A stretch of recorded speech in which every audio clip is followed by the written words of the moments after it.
Bonjour à tous, aujourd'hui je vais vous parler d'une très belle fleur qu'on appelle le Calendula officinalis, qu'on appelle aussi le souci. C'est une très belle plante, une fleur ornementale qui est très intéressante à pousser au jardin. C'est une plante sauvage, mais c'est rare qu'on la trouve un petit peu, c'est plus une plante qui va être cultivée en jardin en général. Elle fleurit dès le printemps, avril, jusqu'au premier gel. Donc, c'est une plante qui est vraiment fleurie tout l'été. Fait que c'est très intéressant pour ça. C'est aussi une plante qui a des vertus médicinales extraordinaires, qui est anti-inflammatoire, antioxydant, analgésique. Euh, c'est très efficace pour traiter les inflammations de la peau en général, des muqueuses de la bouche, de la gorge, les plaies et les ulcères.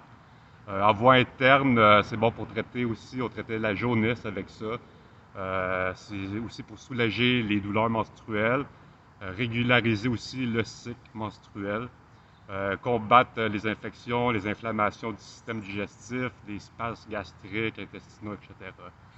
Donc, par voie interne, hein, on se fait une infusion, toujours environ une cuillère à soupe, comme la quantité d'un sachet de thé en fait que vous avez.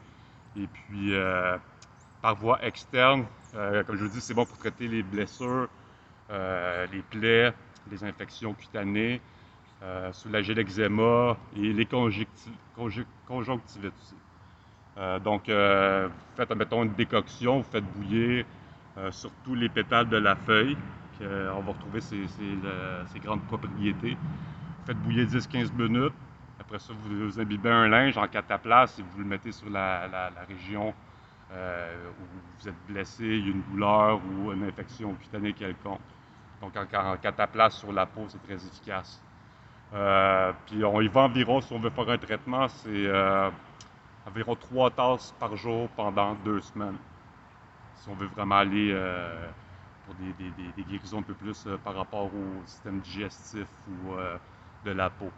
Ça a été utilisé en cuisine aussi et en médecine et aussi en cosmétique par les civilisations indiennes, arabes et grecques. On l'appelait aussi le safran des pauvres parce que bon, tout est comestible sur la plante, donc c'est bon pour faire une épice, mettre sur du poisson en salade, peu importe. Donc on l'appelait le safran des pauvres, c'est assez original.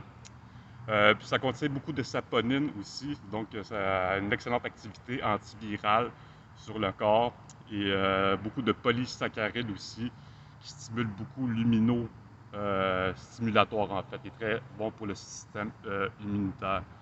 Donc c'est vraiment une très belle fleur qui se cultive assez relativement bien, qui pousse bien au jardin avec des propriétés vraiment exceptionnelles. Comme se faire une bonne infusion, rajouter dans les plats. Toutes les parties de la plante sont comestibles, même le rhizome. Donc, par contre, manger les feuilles, c'est préférable de manger les jeunes pousses, plus au début de la saison. Par contre, si on les mange plus à maturité comme ça, c'est préférable de les faire peut-être bouillir.